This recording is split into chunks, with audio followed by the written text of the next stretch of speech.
안녕하세요.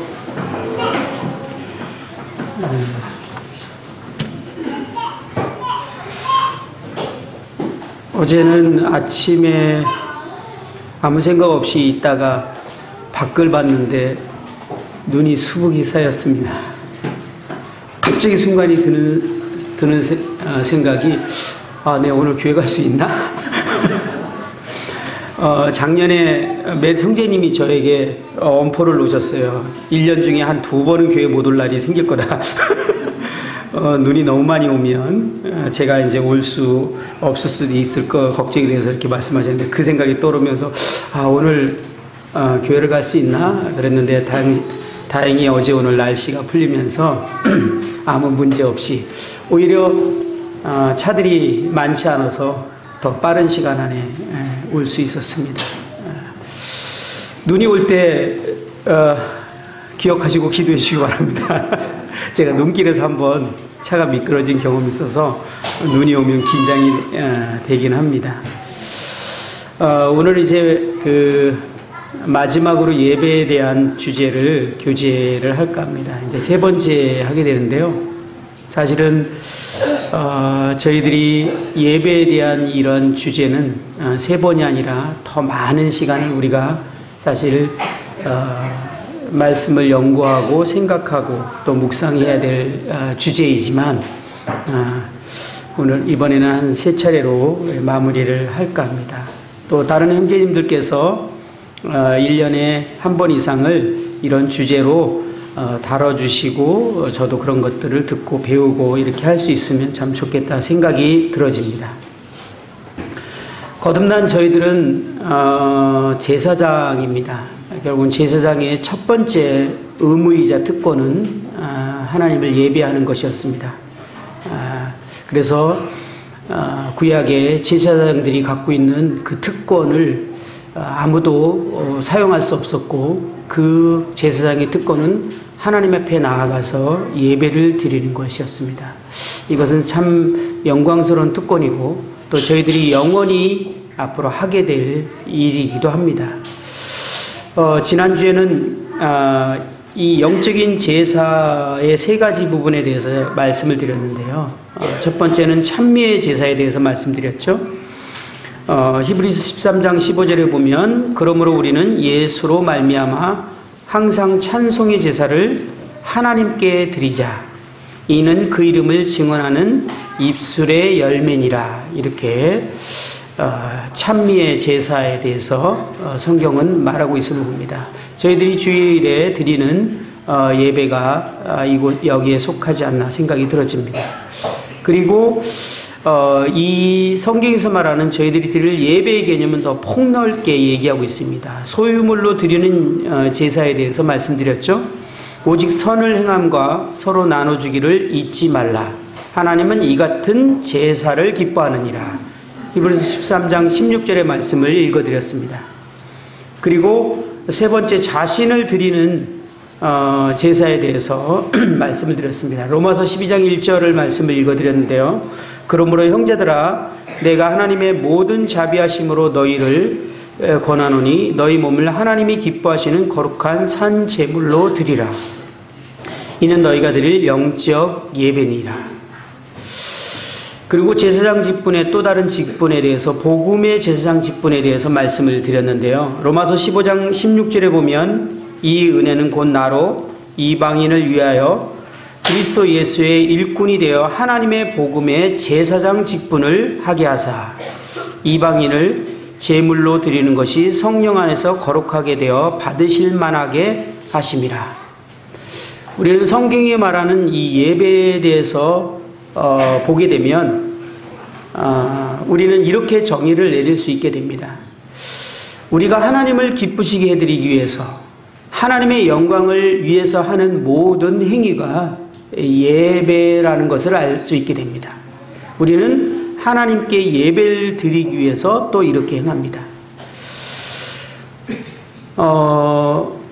그 부분을 구체적으로 한번 생각해 보게 되면, 지금 우리가 예배 드리는 시간이나 이 시간에 주방에서 자매님들이 음식을 만드실 수 있습니다. 이것이 하나님을 사랑하는 마음으로 하나님을 기쁘시게 해드리고 하나님을 위해서 하는 것이라면 그것이 예배가 될 수 있다는 것입니다.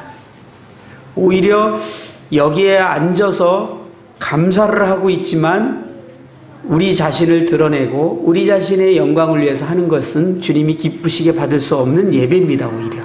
그러나 오히려 주방에 있지만 하나님의 영광을 위해서 자신의 몸을 드리고 있는 것이 하나님이 기쁘시게 받을 영적 예배가 될 수 있다는 것을 우리는 생각해 보게 됩니다. 우리가 집안에서 집을 청소하는데 우리가 별 생각 없이 청소하기보다는 이것이 정말 하나님을 기쁘시게 해드린 내가 마땅히 맡은 본분이고 하나님이 기뻐하시는 그런 가족을 위해서 하나님의 기쁨을 드리기 위해서 하나님의 영광을 드리기 위해서 우리가 청소하고 설거지하는 것이 예배가 될 수 있다는 것입니다. 우리가 직장 생활을 하는 이유가 하나님의 영광이고 하나님의 기쁨을 위해서 드린다면 그것이 사실 예배가 될 수 있다는 것입니다. 우리는 이 예배는 그렇게 보면 동기의 문제인 것을 보게 됩니다. 하나님을 사랑하고 하나님을 기쁘시게 해드리고 하나님의 영광을 위해서 하는 모든 것들이 하나님이 기뻐 받을 수 있는 그런 예배가 될 수 있다는 것을 우리는 이 말씀을 통해서 생각해 볼 수 있게 됩니다. 우리의 동기가 무엇인가? 우리가 우리의 자신을 위한 것인가? 무엇을 위한 것인가에 대한 동기를 우리는 생각해 보게 됩니다. 오늘은 이제 예배에 대한 실제적인 적용의 부분에 대해서 좀 말씀을 드리게 되겠습니다. 먼저 그 신약 성경에서 예배에 대해서 처음 나오는 그런 예가 있습니다. 마태복음 2장에 우리 동방 박사에 대한 얘기를 잘 아시죠? 거기가 우리 신약 성경에서 나오는 예배를 드리는 첫 번째 예로 이렇게 기록되어 있습니다. 한번 마태복음 2장을 한번 보도록 하겠습니다.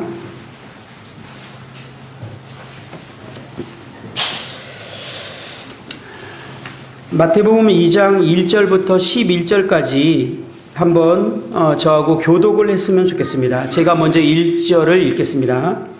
헤롯 왕 때에 예수께서 유대의 베들레헴에서 나심에 동방으로부터 박사들이 예루살렘에 이르러 말하되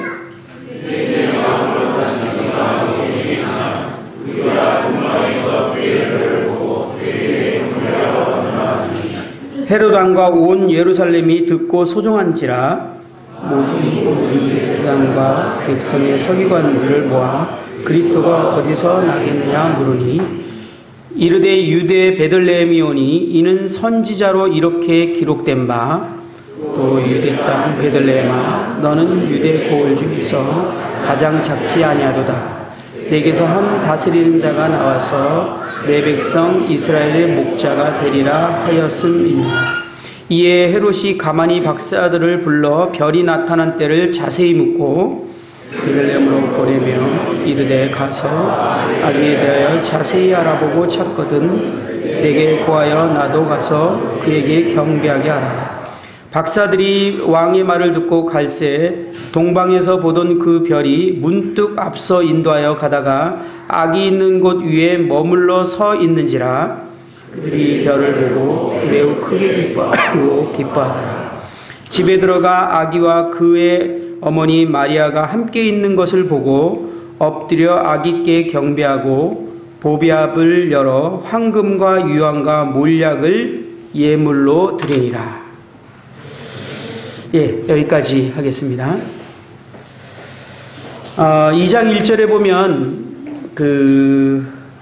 동방으로부터 박사들이 예루살렘에 이르렀다 이렇게 말하고 있습니다.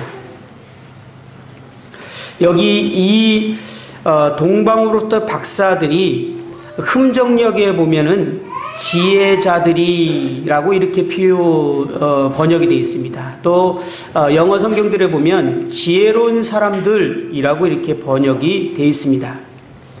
우리는 이 말씀을 통해서 참 지혜자는 하나님을 예배하는 사람이라는 것을 알 수 있게 됩니다. 로마서 1장 21절에부터 23절에까지는 제가 읽어드리겠습니다. 이런 표현이 있죠. 하나님을 알되 하나님을 영화롭게도 아니하며 감사하지도 아니하고 오히려 그 생각이 허망하여지며 미련한 마음이 어두워졌나니 스스로 지혜 있다 하나 어리석게 되어 썩어지지 아니하는 하나님의 영광을 썩어질 사람과 새와 짐승과 기어다니는 동물의 모양의 우상으로 바꾸었느니라. 이 말씀 보면 사람들이 자신이 지혜롭다라고 하는데 그들이 어리석다. 그 이유는 뭐냐면 그들은 하나님을 영화롭게 하지 않는다. 하나님을 예배하지 않는다. 그들은 오히려 사람 또는 썩어질 새와 짐승, 기어다니는 다른 우상들을 예배하기 때문에 그들은 지혜자가 아니라 어리석은 자다라고 하나님께서 말씀을 하십니다. 하나님의 평가는 하나님을 예배하는 자들이 지혜로운 자들이다. 갑자기 여기에 지혜자들이 다 모여 있는 것 같은 느낌이 사실이 그렇죠.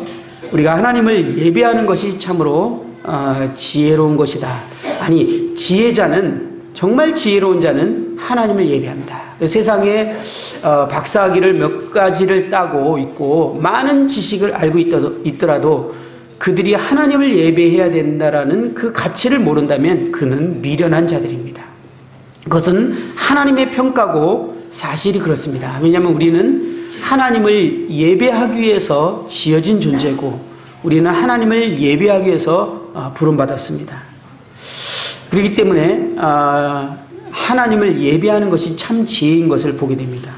이 9절에 보면은 이런 표현이 있죠. 박사들이 왕의 말을 듣고 갈새 동방에서 보던 그 별이 문득 앞서 인도하여 가다가 악이 있는 곳 위에 머물러 서 있는지라. 이 별이 박사들을 인도하여 아기 예수를 볼 수 있게 하였듯이 우리 성령께서는 우리를 예수님께로 인도하셨습니다. 그리고 예수님을 우리가 만나게 하고 그분을 보게 하고 그분을 우리 마음 가운데 이제 영접하게 하겠습니다. 그 이유가 무엇이죠? 우리가 참 지혜자가 되게 하기 위해서. 다시 말씀드리면 우리가 그 주님께 예배를 드리게 하기 위해서 우리를 성령께서 주님께로 인도하셨다는 것입니다. 별들이 아기 예수께 인도했던 목적은 그 예수님께 예배를 드리기 위해서 인도한 것입니다. 정말 놀라운 기적이 아닙니까? 별들이 박사들을 인도했다. 참 성경은 사실이기 때문에 우리는 이것을 보지 않았지만 믿게 됩니다. 그러나 이러한 일이 일어났다는 것이 참으로 놀라운 일입니다. 근데 그 목적이 예배를 드리게 하기 위해서 그랬다. 그런데 이거보다 더 놀라운 기적이 우리에게 일어났습니다.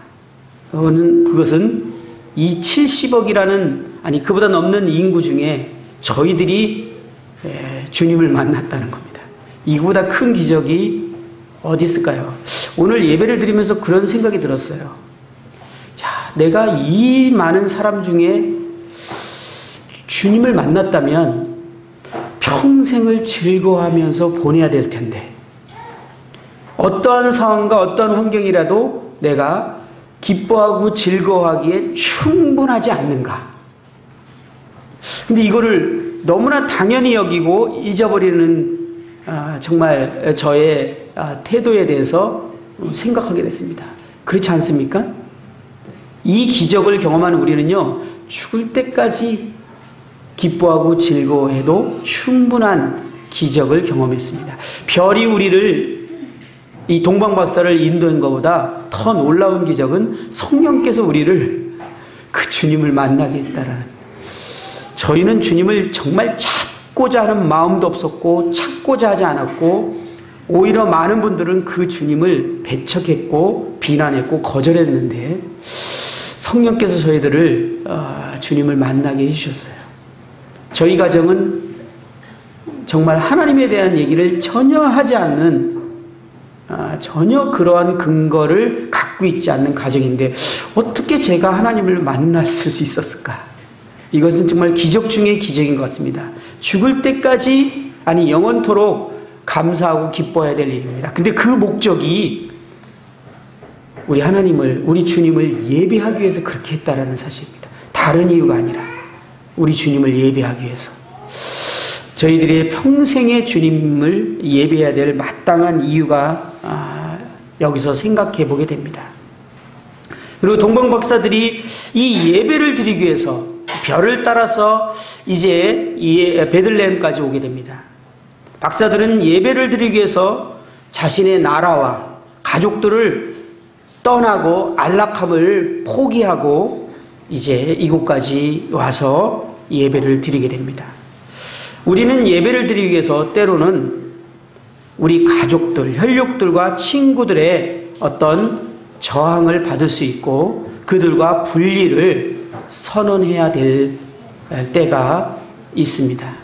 참 특별히 믿지 않는 가족이 집에 두고 나오시는 우리 특별히 자매님들, 참 이 동방박사처럼 매주일 이 가족과의 분리를 결단하고 때로 가족들이 꼭 가야만 해 라고 말할 때 거절하고 가야만 하는 예배는 사실 이러한 결단이 포함이 됩니다.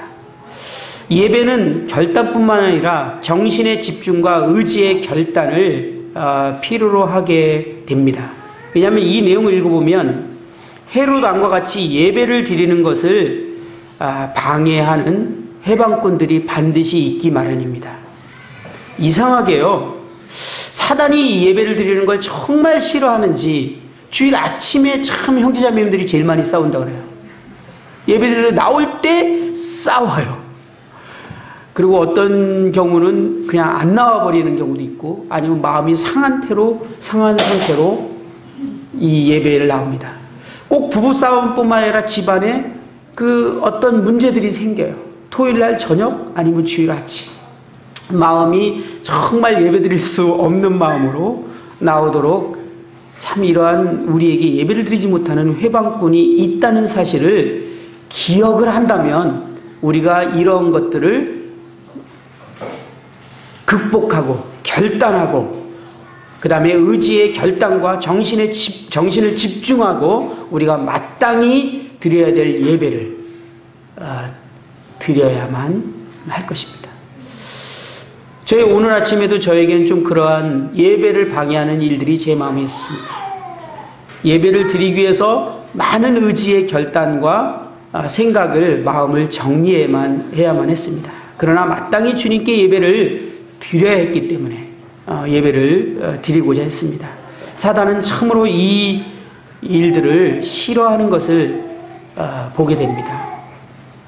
때로는 그냥 가족들이 오늘 집안 행사가 있는데 꼭 한 번 빠지면 안 되겠어?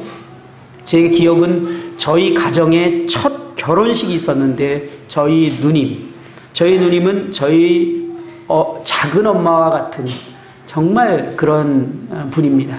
그 누님이 첫 아이가 큰딸이 결혼을 하는데 주일날 날짜를 잡았어요. 그것도 딱 예배 시간에 결치는 그 시간에 우리 가정 통틀어 처음 있는 행사였는데 그날을 딱 잡은 거예요. 참 이럴 때 참 난감하죠. 제가 어떻게 했을까요?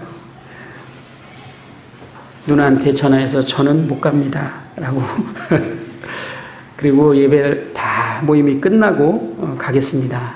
물론 끝나고 최대한 서둘러서 갔지만 거의 식사도 다 끝난 상태에서 도착을 했습니다. 때로는 참으로 주님께 예배를 드리기 위해서 이러한 결단을 해야 될 때가 있습니다. 이러한 결단이 마땅히 해야 될 우리의 가치 있는 일이 하나님을 예배하는 것이라는 것입니다. 이것은 우리가 어려서부터 또 이것이 훈련되고 배워야 되고 우리가 마땅히 여기는 가치로 두어야 될 것을 생각해 보게 됩니다. 때로는 회사가 너무나 바빠서 이번 주는 일요일날 일 좀 하자 라고 요구할 수 있습니다. 저는 지금 어떤 율법적인 그런 행위를 말하는 것이 아닙니다. 우리의 마음과 태도와 정신에 대해서 말하고 있는 것입니다. 그것을 결단하고 주님께 예배를 드리는, 참 어쩔 때는 우리 스스로가 예배를 드리고 싶지 않고 그냥 쉬고 싶은 마음이 있을 때, 그 다음에 여행을 가고 싶은, 그래서 지금 유럽은 이런 것들을 이제 이제 극복하지 못하고 여행에 가서 그냥 TV 영상으로 예배를 드리는 것이 이제 점점 문화로 발전했습니다. 그래서 그냥 사실 여행 가서 그곳에서 그냥 영상으로 예배를 드린다고 합니다. 참 저희들이 이 부분에 대해서 진지하게 한번 생각해 볼 필요가 있지 않는가. 우리의 참된 예배를 드리기 위해서 우리는 결단이 필요하다라는 생각이 들어집니다. 그리고 11절에 보면 집에 들어가 10절에 보면 그들이 별을 보고 매우 크게 기뻐하고 기뻐하더라, 이렇게 표현을 하고 있는데요. 예배는 참으로 기쁨을 수반하는 것이 예배입니다. 시편 16편 11절에 보면 주의 앞에는 충만한 기쁨이 있고 주 오른쪽에는 영원한 즐거움이 있나이다, 이렇게 표현하고 있습니다. 로마서 5장 11절에 보면 우리 주 예수 그리스도로 말미암아 하나님 앞에서 또한 즐거워하느니라, 이렇게 표현하고 있습니다. 다윗은 정말 하나님 앞에서 예배를 드릴 때 옷이 벗겨지는 것을 모르고 주님을 예배한 장면을 우리는 기억할 것입니다. 그것을 하나님이 기쁘게 받으시고 인정하셨습니다. 저는 이 기쁘게 드리는 예배를 딱 생각할 때 딱 떠오르는 것이 하나 있습니다. 우리 이제 어린 학생들은 잘 그 느낌을 모르지만 무엇이냐면 2002년 월드컵이 생각납니다. 기억이 나십니까? 그때 분위기가 어땠는지. 그것이 우리가 그날에 드릴 예배의 모습이에요. 그 온 국민이 그때는 하나님을 예배하는 거 아니라 선수들을 예배했습니다. 그것이 예배예요. 막 들면서 기뻐서 막 지금 그들을 지금 칭송하고 찬양하고 높이고 있는 중이에요. 골이 들어가면은 그냥 환호와 기쁨을 통해서 그 선수들을 막 박수를 치고, 이 찬양이란 말이 칭찬이란 뜻이거든요. 높이는 것이거든요. 그 높이는 기쁨, 그 기쁨으로 드리는 예배를 다윗이 드린 것입니다. 사실 다윗이 그런 기쁨으로 막 춤을 추다가 옷이 벗겨진 거예요. 그런데 그 당시에 모든 국민이 예배 드리는 것을 배웠어요. 우리도 그것을 저는 그걸 보면서 야, 예배는 이렇게 드리는 것인데. 그리고 제가 첫날 말씀드렸지만 매일 제가 본의 아니게 예배를 받는 것을 경험하게 되는데, 밖에 나가서 집에 딱 들어갔을 때 저희 강아지가 저한테 예배를 합니다. 온몸을, 그러니까 꼬리를 너무 흔드는데 이게 너무 기뻐서 세게 흔들다 보면 몸이 흔들려요. 이렇게 꼬리를만 흔드는 게 아니라 꼬리를 흔드는 걸 넘어서서 몸이 비틀려요. 한 번은 너무나 재밌어서 영상을 찍은 적도 있어요. 그만큼 기뻐하고 즐거워하는 것이 사실은 예배인 것입니다. 그래서 저희의 예배가 정말 주님을 기뻐하고 주님을 높이고 주님을 즐거워하는 그런 예배가 우리에게 있었으면 좋겠다라는 생각이 들어집니다.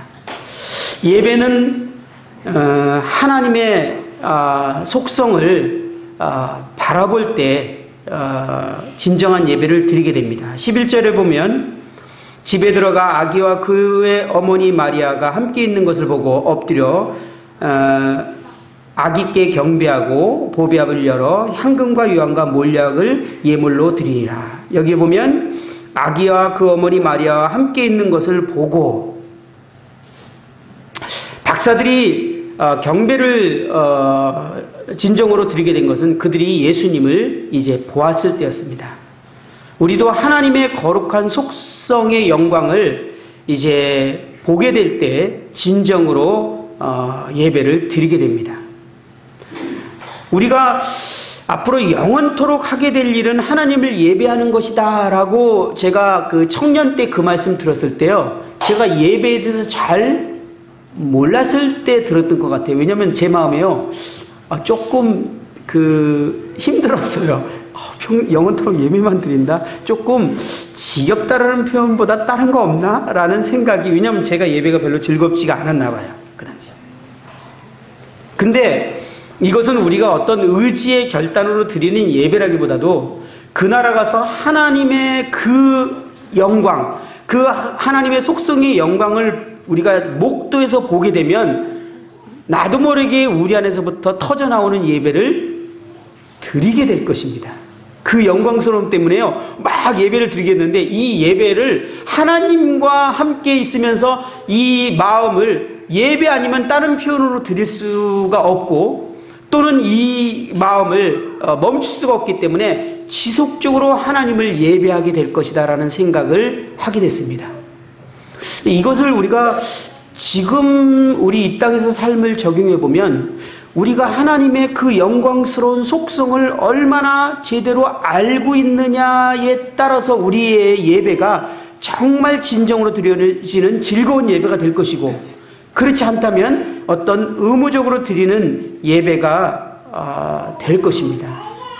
그래서 우리가 구원받고 우리가 삶 가운데서 하나님을 이제 경험으로 이해하고 알게 되는 것이 대단히 중요함을 우리는 여기서 교훈을 얻게 됩니다.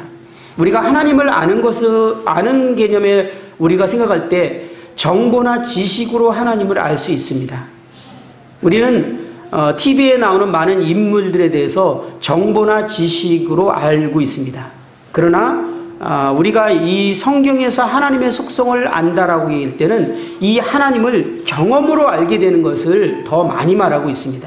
우리가 하나님을 경험으로 이해하게 되고 알게 될 때 그 하나님에 대한 이 경탄과 감동이 우리 마음에서부터 이 예배를 자연스럽게 나오게 하는 것을 우리 생각해 보게 됩니다.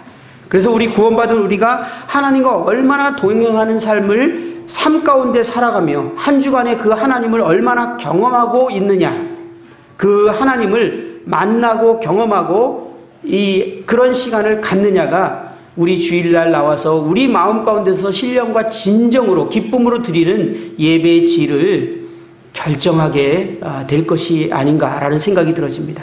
이제 우리는 그날에 그 하나님을 완전히 알게 될 것입니다. 완전히 아는 만큼 우리는 영원토록 하나님을 예배하고 하나님께 경배하고 하나님을 찬송하게 될 것입니다. 에이든 토저라는 글에 보면 조지 왓슨 박사의 말을 이렇게 인용한 것을 읽게 되었습니다.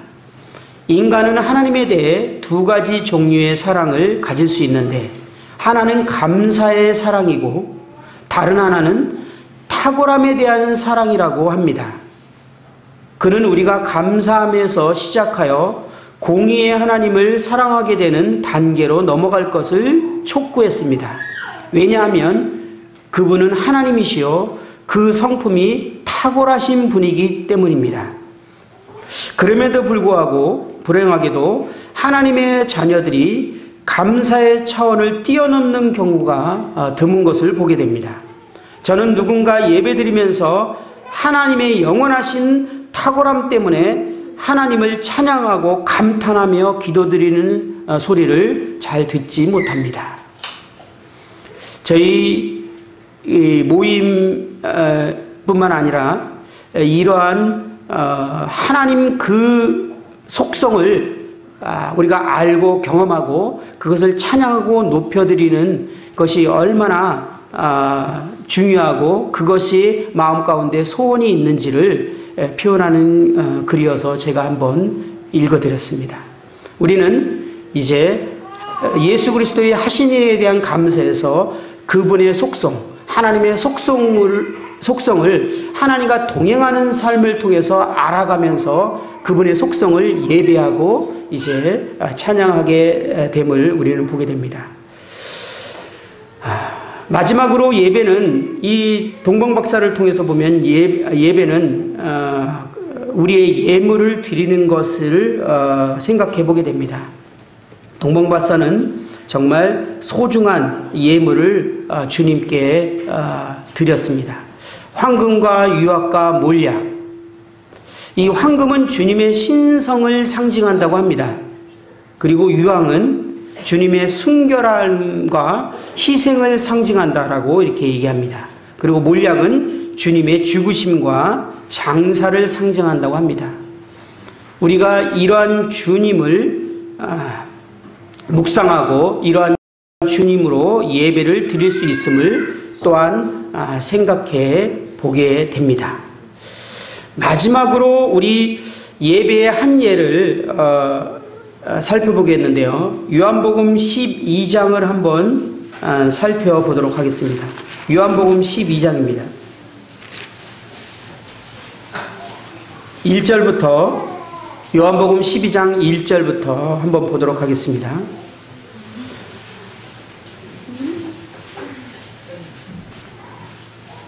이 베다니의 마리아의 예배를 통해서 우리의 실질적인 예배의 적용을 한번 생각해 보고자 합니다. 1절부터 8절까지 한번 또 교독을 해보겠습니다. 제가 1절을 읽겠습니다. 6월절 엿새 전에 예수께서 베다니에 이르시니 이곳은 예수께서 죽은 자 가운데서 살리신 나사로가 있는 곳이라.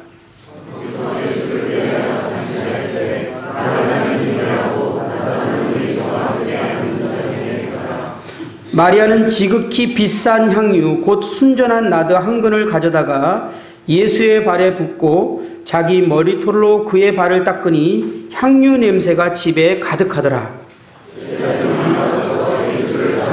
가룟 유다가 말하되 이 향유를 어찌하여 300데나리온에 팔아 가난한 자들에게 주지 아니하였느냐 하니 그는 도둑이라 돈깨를 맞고 거기 넣는 것을 훔쳐가미라. 예수께서 이르시되 그를 가만히 두어 나의 장례할 날을 위하여 그것을 간직하게 하라. 항상 너희와 함께 있거니와 나는 항상 잊지 아니하리라 하시니라. 이 내용은 마가복음 14장 3절에서부터 내용이 또 기록되어 있고요. 마태복음 26장에도 동일한 내용이 같이 기록되어 있습니다. 성경에 세 곳에 기록되어 있는 내용이고요. 마가복음, 마태복음에는 주님이 이 행위에 대해서 내가 진실로 너희에게 이르노니 온 천하에 어디서든지 이 복음이 전파되는 곳에서는 이 여자가 행한 일도 말하여 그를 기억하리라 하시니라.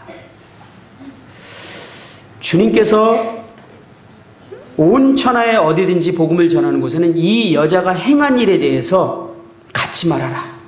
참 주님이 이 여인이 드렸던 예배에 대해서 얼마나 기뻐 받으셨는지에 대해서 우리는 이 표현을 통해서 생각해 보게 됩니다. 형제가 아니라 자매였던 것을 또 생각해 보게 됩니다. 이 마리아를 통해서 우리는 몇몇 가지 교훈을 얻게 되고 생각해 보게 되는 내용이 있습니다.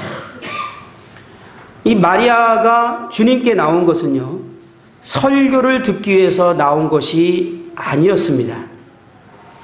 예배는 설교를 듣기 위해 있는 시간이 아닌 것을 보게 됩니다. 마리아는 누가복음 10장 39절에 보면 마리아가 그분 앞에서 그분의 말씀을 듣는 특권을 누리는 것을 보게 됩니다. 하나님의 말씀을 이제 듣게 되고 나서 그가 곧바로 하게 되는 행위는 이제 그는 주님을 예배하기 위해서 나오게 됩니다. 그녀는 주님을 경배하기 위해서 나온 것입니다. 우리가 이곳에 이 예배당에 나오는 우리들이 모이는 첫 번째 순위는 예배하기 위한 것이어야 됩니다. 혹시 주일학교 선생님들이 아이들을 섬기기 위해서 또 학생부 교사들이 학생들을 섬기기 위해서 또 강단에 서는 사람들이 말씀을 전하기 위해서 그것이 첫 번째 순위가 되어서는 안 되는 것입니다. 또 우리들은 말씀을 듣기 위해서 와서도 안 되는 것입니다. 예배를 드리는 것이 첫 번째 순위가 돼야 됩니다. 오늘날 많은 교회들이 예배드리러 간다라고 할 때 말씀 들으러 간다라는 것이 이제 자연스러운 문화가 되어버렸는데요. 성경은 분명히 말씀을 드리러 오는 것이 아니라, 아니 그 섬기기 위해서 오는 것이 아니라 하나님께 예배를 드리기 위해서 오는 것이 첫 번째 목적인 것을 우리는 보게 됩니다. 그리고 예배는 간청하기 위해서 있는 시간이 아님을 보게 됩니다. 마리아는 주님께 뭔가를 간청하기 위해서 오지 않았습니다. 마리아는 뭔가를 얻으려고 온 게 아니라 드리려고 왔습니다. 예배라는 개념의 정의가 드리는 것입니다. 그래서 마리아는 자신의 어떤 것을 드리기 위해서, 마리아는 자신이 새 힘을 얻기 위해서 온 것도 아니고요. 그분의 마음을 기쁨으로 채우기 위해서 온 것입니다. 그래서 저희들은 예배 때 기도를 드릴 때 어떤 구하는 내용이나 우리 자신을 위한 기도를 예배 때에는 드리지 않는 것을 우리는 배워왔습니다. 하나님의 그분의 어떠하심과 그분이 하신 일에 대해서 경배와 찬양과 감사를 우리가 기도로 드리는 것이 마땅한 것이죠. 그래서 예배 때 우리가 구하는 기도를 하지 않는 것입니다. 제가 오랜 시간 동안 기성교회에 다녀왔기 때문에 이 예배 때 구하는 기도에 대해서 참 익숙해 있었습니다. 처음에 제가 구원받고 모임에 더해졌을 때 참 새로웠던 것이 구하는 기도가 아니라 주님께 온전히 드리는 기도를 내용을 듣게 될 때 참 저에게는 신선한, 예배라는 것이 이런 거구나 라는 것을 딱 예배를 들으면서 이해하게 됐던 기억이 지금도 생생합니다. 뿐만 아니라 우리가 찬송을 선택할 때도 마찬가지로 예배의 개념을 가지고 있어야 됩니다. 찬송이 어떤 간증이나 간구가 표현된 그런 찬송을 선택하는 것이 아니라 하나님 그분을 찬양하고 경배하는 그러한 가사를 선택해서 드려야 합니다. 또 내가 좋아하는 찬송을 선택해서 예배를 드리는 것도 합당한 태도가 아니죠. 그래서 주님께 드리는 이 찬송을 선택할 때는 간증이나 간구나 내가 좋아하는 찬양이 아닌 하나님의 하신 일과 예수님과 하나님의 어떠하심에 대해서 표현하고 있는 그 가사를 선택해서 찬송을 이제 신청하는 것이 합당한 태도입니다. 요즘에는 좀 그러지 않는데요. 예전에는 찬송 선택하고 만약에 이런 주님을 예배하고 찬양하지 않는 찬송을 선택을 누가 하면은 이 진리가 강하신 형제님이 자, 그 찬송은 하지 않고 이 찬송으로 대체하겠습니다라고 툭 튀어나옵니다. 그래서 정말 현장에서 그것을 모임은 가르쳤어요. 또는 감사를 간구를 하고 나면 끝나자마자 장로 형제님이 이렇게 부르십니다. 그래서 기도는 그렇게 하면 안 된다. 여러분들 참 이천교회는 이런 일이 없었죠? 저기 밑에 지방에는 이런 식으로 가르쳤어요, 진짜. 정말 철저히 주님께 드리는 예배가 되게 하기 위해서 기도에 대해서 그렇게 가르쳤고요. 찬송을 선택하는. 그래서 우리 찬송이 그 주님을 높이고 드리는 데에 그 내용이 부족하다 보니까 예배 찬송을 만들기도 하고 그렇게 했던 것입니다. 온전히 주님께 예배를 드리고자 하는 그러한 마음의 중심과 태도에서 나온 문화죠. 저희들이 그것을 완벽할 수는 없지만 우리가 찬송을 선택하고 기도를 할 때 주님께 예배를 드리는 그러한 가사와 이 기도를 하는 것을 우리가 생각해 봐야 할 것을 우리는 여기서 교훈을 얻게 됩니다.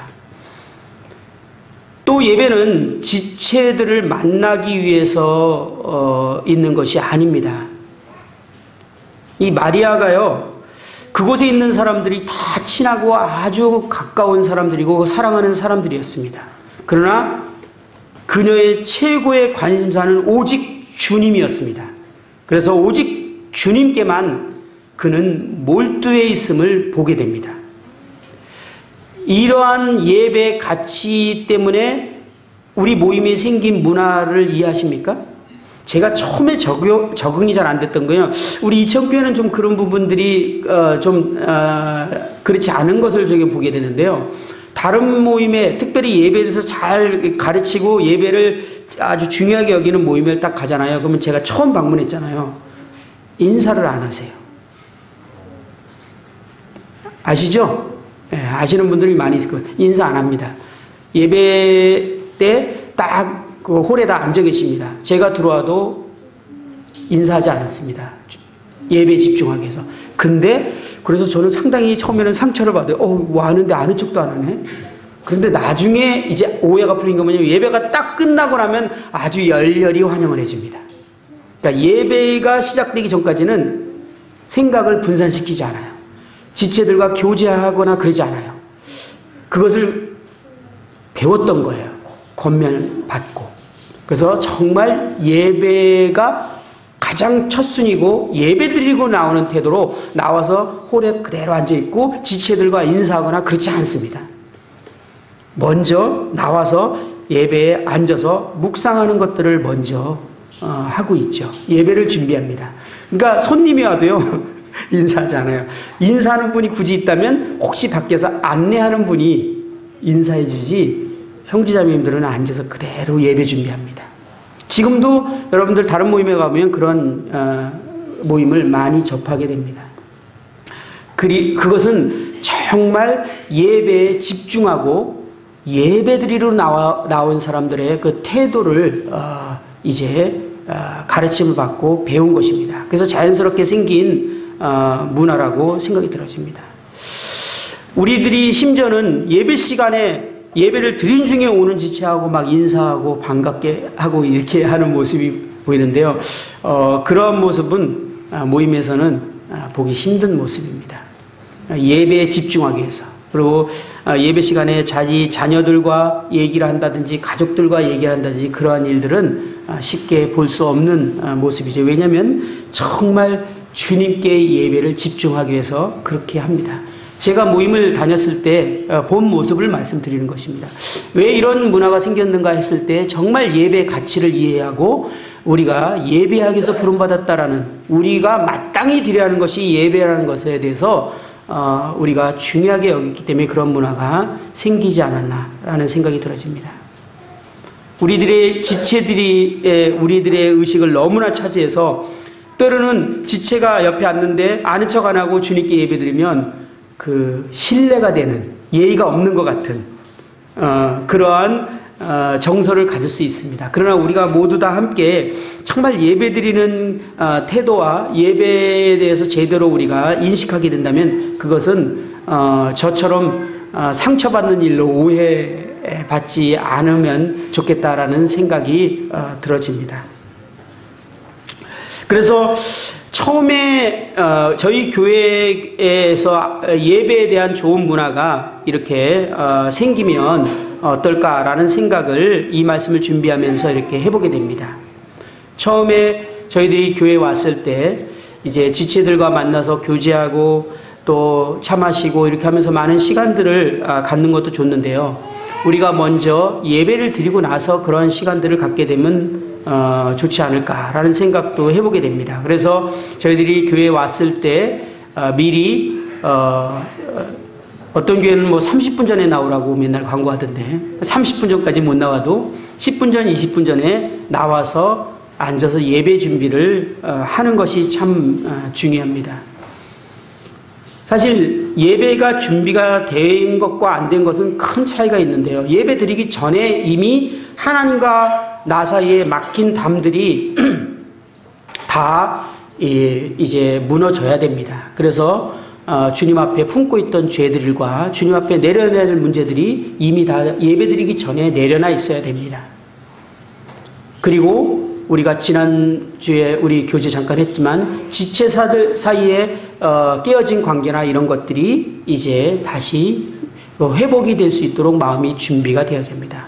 저희들이 매주일 그렇게 예배를 드릴 준비를 한다면 우리의 삶이 얼마나 거룩한 삶이 되고 우리 형제자매들과 관계가 온전한 관계로 회복될 수 있겠습니까? 예배 드리기 위한 조건, 우리 전서 11장에 보면 깨어진 지체들과 깨어진 상태, 하나 되지 못한 상태에서 예배드리는 것을 하나님이 얼마나 싫어하시는지를 우리는 그 말씀을 통해서 우리는 교훈을 얻지 않습니까?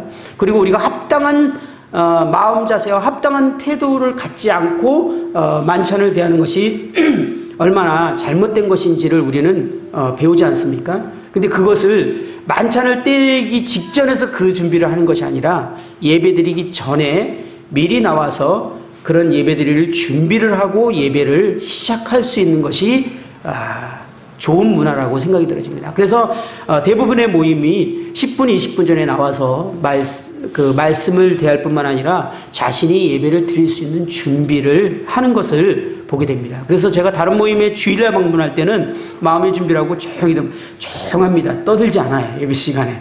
그리고 조용히 들어가서 한쪽에 앉습니다. 인사를 포기합니다. 그리고 끝나고 나면 다들 이제 오셔서 인사를 하죠. 저희들처럼. 그것이 예배를 정말 우선순위 여기고 예배에 집중하고 예배를 준비하기 위해서 그러한 그 문화가 생겼다라는 생각이 들어집니다. 그리고 이 마리아를 통해서 볼 때 또 여전히 계속 우리 아브라함과 이 동방박사와 마리아와 모든 예배의 예는 동일한 것을 계속 보게 되는데 마리아가 자신의 소중한 것을 드렸다라는 것입니다. 참 예배는 이 주일에 드리는 예배일 뿐만 아니라 우리가 지난주에 배웠던 이 세 가지 예배, 모든 예배에는 반드시 자신의 소중한 것이 희생된 것을 보게 됩니다. 희생이 없는 예배는 없다라는 것을 보게 됩니다. 그래서 마리아의 예물은 매우 값진 것이었음을 보게 되는데요. 그것은 300데나리온이면 1년간의 수입에 해당되는 그러한 물질이었습니다. 그것을 정말 주님의 발에 쏟아부은 것을 보게 됩니다. 시간과 그 다음에 마음과 이 물질을 투자하지 않는 예배는 진정한 예배가 아닌 것들을 보게 됩니다. 마리아가 이 자신의 소중한 걸 드릴 때 정말 아낌없이 드렸을 것을 우리는 생각해 보게 됩니다. 우리의 소중한 것들을 주님을 예배하기 위해서 찬미의 제사뿐만 아니라 물질로 드리는 제사, 우리의 몸으로 드리는 제사, 우리 자신과 우리의 가진 것들을 주님께 정말 드리는 것이 진정한 예배임을 다시 한번 생각하게 되고, 주일날 우리가 예배를 드려 나올 때 물질을 준비해서 나오는 것이 예배인 것을 보게 됩니다. 지난번에 말씀드렸듯이 저희 나라가 아닌 다른 모임들은 그래서 예배 일환으로 헌금을 반드시 시간을 갖고 돌리는 것을 제가 보게 됐습니다. 하나님이 이러한 행위를 참으로 기뻐하셨던 것을 보게 됩니다. 때로는 우리가 하나님께 드리는 예배가 최우선이 될 때 때로는 비난을 받을 수도 있는 일들이 생기는 것을 보게 됩니다. 여기서 보면은 가룟 유다가 비난하는 장면을 보게 됩니다. 마고복음 14장에도 똑같은 장면이 나오는데 4절에는 이렇게 표현했습니다. 어떤 사람들이 화를 내어 서로 말하되 어찌하여 이 향유를 허비하는가. 우리가 예배드리러 나올 때 믿지 않는 가족들의 비난이 있을 수도 있습니다. 그 다음에 직장 동료나 세상 사람들의 비난이 있을 수도 있습니다. 그리고 심지어는 형제 자매님들의 비난을 받을 수도 있습니다. 하나님이 예배의 우선순위가 될 때. 그래서 우리가 때로는 그러한 비난을 받을지라도 이 마리아처럼 주님께 예배드리는 것에 우리가 최우선을 두고 예배에 집중해 보는 것이 어떨까라는 생각을 해보게 됩니다. 이제 마지막으로 계속 하나님의 기도에 대해서 말씀을 드리면서 우리가 어떻게 기도해야 될 건가에 대해서 말씀을 계속 드렸는데, 실제로 어떻게 기도해야 되나, 어떻게 예배에 참여해야 되나라는 부분에 대해서 몇 가지 예를 들으면서 마무리할까 합니다. 우리가 첫날 들었던 것처럼, 둘째 날 또 말씀드렸던 것처럼 우리는 아버지 하나님께 예배를 드려야 하는 것에 대해서 생각해 보게 됩니다. 요한복음 4장 23절에 보면 아버지께 참으로 예배하는 자들은 신령과 진정으로 예배할 때가 오나니 곧 이때라. 아버지께서는 이렇게 자기에게 예배하는 자들을 찾으시느니라 라고 말씀하셨습니다. 우리가 먼저 아버지 하나님께 예배를 드려야 합니다. 삶에서 경험한 하나님을 예배드릴 때 더욱 좋습니다. 우리는 아버지 하나님의 속성을 생각하면서 예배를 준비하고 예배를 드릴 수 있습니다. 아버지 하나님의 속성을 생각할 때 제일 먼저 우리는 떠오르는 것이 거룩하신 아버지 하나님을 생각하게 됩니다. 이 거룩하신 아버지 하나님에 대해서 우리가 경험하고 묵상한 것을 우리는 예배드릴 수 있습니다. 시편 22편 3절에 이렇게 예배를 드리고 있는 장면을 봅니다. 이스라엘의 찬송 중에 거하시는 주여, 주는 거룩하시니이다. 시편에 보면 하나님의 거룩함을 예배드리는 그 문장이 가장 많이 나오고 있다는 것을 보게 됩니다. 그리고 하나님의 의로우심을 우리는 예배할 수 있음을 보게 됩니다. 하나님의 모든 결정은 의로우시고 그분의 행하심은 항상 옳기 때문에 그분의 의로우심을 묵상하면서 예배를 준비할 수 있음을 보게 됩니다. 또 성경에 보면 하나님의 영광에 대해서 얼마나 많은 성경의 구절이 기록되어 있고 그 영광스러운 하나님을 표현하고 있는지 모릅니다. 우리가 영광의 하나님을 우리가 표현하고 예배를 드릴 수 있음을 보게 됩니다. 시편 66편 2절에 보면 그의 이름의 영광을 찬양하고 영화롭게 찬송할지어다 라고 표현하고 있는 것을 보게 됩니다. 제가 자주 이제 표현하는 표현 중에 하나님의 속성은 긍휼이 풍성하신 하나님이십니다. 긍휼의 풍성하신 하나님을 우리는 예배할 수 있습니다. 시편 103편 8편에 보면 여호와는 긍휼이 많으시고 은혜로우시며 노하기를 더디하시고 인자하심이 풍부하도다 라고 말하고 있습니다. 이 긍휼이 풍성하신 하나님, 은혜로우시며 노하기를 더디하시는 하나님, 인자하시는 하나님을 우리는 경험한 것을 예배할 수 있음을 보게 됩니다. 오늘은 제가 전능하신 하나님에 대해서 예배를 드렸습니다. 이 전능하신 하나님을 우리는 예배할 수 있죠. 계시록에 보면요, 이 전능하신 하나님을 우리 예배하는 장면이 여러 번 나오게 됩니다. 19장 6절에 보니까 또 내가 들으니 허다한 무리의 음성과도 같고 많은 물소리와도 같고 큰 우레소리와도 같은 소리로 이르되 할렐루야 주 우리 곧 전능하신 이가 통치하시도다 라고 예배를 드리는 장면을 제가 아침에 이렇게 보게 되었습니다. 하나님의 그 전능하심을 우리가 묵상하고 생각하고 경험할 때 정말 우리가 수많은 표현으로 그 전능하심을 예배할 수 있음을 보게 됩니다. 우리가 가장 많이 또 예배하고 있는 그런 하나님의 속성은 하나님의 사랑이시죠. 사랑이신 하나님을, 그분의 속성을 우리는 예배할 수 있음을 보게 됩니다. 시편 46편 1절에 보면 하나님은 우리의 피난처시요 힘이시니 환난 중에 만날 큰 도움이시라. 제가 오늘 이 말씀을 묵상하면서 이 말씀으로 예배를 드릴까, 전능하신 하나님으로 예배를 드릴까 이렇게 하다가 전능하신 하나님으로 예배를 드리게 됐는데요. 우리의 피난처와 힘이 되시는 하나님을 우리는 예배할 수 있습니다. 우리가 이러한 놀라운 경험을 하게 될 때 이 하나님을 우리는 높여드리고 예배할 수 있음을 보게 됩니다.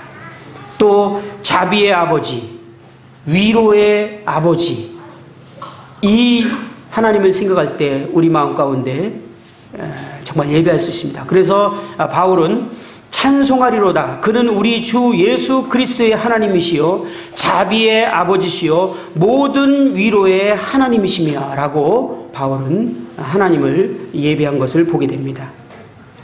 만유를 지으신 하나님인 것을 또한 우리는 예배할 수 있습니다. 성경에는 하나님이 기묘자며 묘사며 소멸하는 불이시며 우리의 은신처며 우리의 요새시며 평강의 왕이시며 다양한 하나님의 이름들의 표현들이 수십 가지가 기록되어 있는 것을 보게 됩니다. 이 하나님을 우리가 속성을 예배하는 것입니다. 그래서 진정한 예배는 하나님의 그 속성을 우리가 성경을 통해서 이 조명을 받을 뿐만 아니라 또 경험으로 이해하게 될 때 예배를, 진정한 예배를 드릴 수 있게 됨을 보게 됩니다. 성령께서 하나님을 우리 마음 가운데 어떠하심을 조명해 주고 삶 가운데 그것을 경험하게 해줄 때 우리는 그분의 속성을 정말 예배할 수 있게 됩니다. 또 저희들이 예배할 때 성령께서 우리에게 하나님의 어떠하심을 조명하시고 그것을 드러내시는 분이라면 우리 예배 때 성령님을 의지해서 예배를 드리고자 하는 것이 아주 중요한 태도인 것입니다. 종종 제가 무엇을 예배드려야 될지 어떻게 또는 제 마음에 예배드리고자 하는 어떤 마음이 부족할 때 성령님께 내 마음에서 성령님께 도움을 구합니다.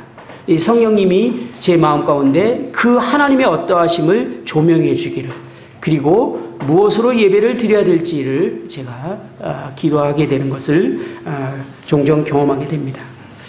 뿐만 아니라 하나님께서 행하신 일을 인해서 우리는 예배할 수 있죠. 하나님 아버지께서 행하신 일은 참으로 놀라운 일들이 많습니다. 하나님께서 우리를 사랑하신 것, 그리고 아버지께서 우리에게 아들을 내어주신 것, 그리고 무엇보다도 아버지께서 우리를 택하신 것, 창세전에 우리를 택하사 우리로 사랑 안에서 그 앞에 거룩하고 흠이 없게 하시려고 그 기쁘신 뜻대로 우리를 예정하사 예수 그리스도로 말미암아 자기 아들들이 되게 하셨으니, 우리를 택하신 것에 대해서, 우리를 구원하셨을 뿐만 아니라 우리에게 기업을 주신 것에 대해서 우리는 예배할 수 있습니다. 그리고 아버지가 우리에게 주신 모든 복들을 인해서 예배할 수 있습니다. 그래서 에베소 1장 3절에 보면 찬송하리로다 하나님 곧 우리 주 예수 그리스도의 아버지께서 그리스도 안에서 하늘에 속한 모든 신령한 복을 우리에게 주시되라고 말하고 있습니다. 마지막으로 우리는 아들 하나님에 대해서도 예배를 드려야 합니다. 먼저 그분의 속성과 신분으로 인해서 우리는 예배를 드릴 수 있습니다.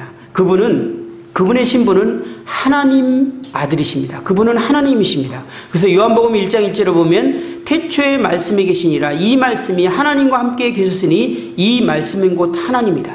하나님이시라. 그리고 그분은 만유의 창조주심을 우리는 알고 있습니다. 그래서 골로새 1장 16절에 보면 만물이 그에게서 창조되었다. 요한복음 1장 3절에 보면 만물이 그로 말미암아 있게 되었다. 우리는 이 사실을 가지고 우리 주님을 예배할 수 있음을 보게 됩니다. 그리고 예수 그리스도의 성품을 인해서 우리는 예배할 수 있습니다. 그분은 진정으로 온유하고 겸손한 분이셨고 완전하신 분이셨습니다. 그래서 예수님이 이 땅 가운데 우리에게 드러내신 그 예수님의 성품으로 인해서 우리는 예배 드릴 수 있습니다. 그리고 예수 그리스도께서 이루신 사역으로 인해서도 예배를 드릴 수 있습니다. 그분이 성육신하신 것, 그리고 그분이 완전한 순종과 거룩한 삶을 사신 것에 대해서, 그 다음에 우리를 위해서 고난을 받으시고 죽으시고 부활 승천하신 것에 대해서 우리는 예배 드릴 수 있습니다. 그리고 주님께서 지금도 행하신 사역으로 인해서 우리는 예배를 드릴 수 있겠죠. 우리의 대변자이시고 중보자이시고 대제사장이신 것으로 인해서 우리는 예배를 드릴 수 있습니다. 그리고 장차 이루실 일에 대해서 우리 주님을 예배할 수 있습니다. 주님이 다시 오시고 이제 우리가 들림받고 변화되고 우리에게 상급을 주시고 우리와 영원한 결혼을 하게 하실 그 주님에 대해서 우리는 예배할 수 있습니다. 우리는 성령 안에서 예배가 행해져야 한다는 사실을 한다는 가르침은 배우고 있지만 성령께 예배를 드려야 한다는 사실은 우리는 받은 바가 없습니다. 성령님께 예배 드리는 것이 성경에 기록되어 있지 않습니다. 그래서 성령께서 덜 중요하다거나 부족한 위치에 계시다라는 것이 의미는 아닙니다. 그래서 오늘날 성령께서는 우리의 마음을 그리스도께 사로잡힌 바 되게 하고 우리의 마음 깊은 곳에서부터 아버지 하나님과 아들 하나님에 대한 예배가 드려지도록 도우시고 계시는 성령님을 의지해서 예배를 드려야 할 것을 우리는 생각해 보게 됩니다. 이제 정리를 해보면 우리 교회가 이런 문화가 정착됐으면 좋겠다라는 생각을 이번에 예배를 준비하면서 생각해 보게 됐습니다. 예배를 준비하는 문화가 생기면 참 좋겠다. 그래서 우리가 예배드리러 나왔을 때 예배당에 미리 앉아서 우리가 예배를 준비하는 그런 문화가 형성되면 참 좋겠다. 자신을 살피는 그런 시간들을 먼저 갖고 그 다음에 예배를 드릴 수 있도록 준비되어지면 참 좋겠다. 그리고 제가 어렵겠지만 한번 제안하고 싶은 것은 아이들에게 예배하는 것을 가르치면 얼마나 좋을까. 우리는 아이들이 옆에 앉아서 조용히 하는 것만으로 최선이라고 생각을 하는데 어쩌면 우리의 기준이 한번 바뀌어야 되지 않을까. 조용히 시키는 것이 목표가 아니라 아이들이 찬양을 따라하고 기도에 아멘을 하게 예배하는 아이로 집에서부터 가르쳐서 이곳에서 훈련을 시키면 어떨까. 우리 인간이 마땅히 해야 될 본분을 이 세상에서 살아갈 때 마땅히 해야 될 본분을 우린 자녀에게 가르치지 않습니까? 그리고 그 아이들이 그걸 잘 배웠을 때 이 세상에서 사람들에게 이제 무시당하지 않고 인정을 받고 소중히 여김을 받지 않습니까? 우리는 그것을 원하기 때문에 가르치잖아요. 근데 그거보다도 먼저 가르칠 것은 우리 인간이 마땅히 해야 될 예배를 아이들에게 어려서부터 가르쳐야지 합당하지 않겠습니까? 아이들은 찬양할 수 있어요. 그리고 기도를 들으면서 아멘할 수 있어요. 그래서 이것을 어떤 교회에서는 이 주일학교의 아이들이요 예배를 참여하는데 말로 해서 안 가르치니까 어떻게 훈련시키는 걸 제가 보게 됐냐면 감사를 적도록 했어요. 예배 노트가 있어요. 그래서 어떤 형제님이 무슨 감사를 했는지 요약을 적는 거예요. 왜 그렇게 했냐면 그 예배를 들으라고, 감사를 듣고 예배에 참여시키게 하려고. 그리고 아멘을 하도록 이렇게 훈련하고. 그래서 아이들에게 예배하는 것을 가르치면 참 좋겠다라는 생각이 들어집니다. 우리 예배 중 태도에 대해서도 좋은 문화가 생기면 좋겠다. 하나님께 집중하는. 그래서 아이들이나 지체들과 대화하는 것들을 우리가 삼가하고 하나님께 예배에 집중하는.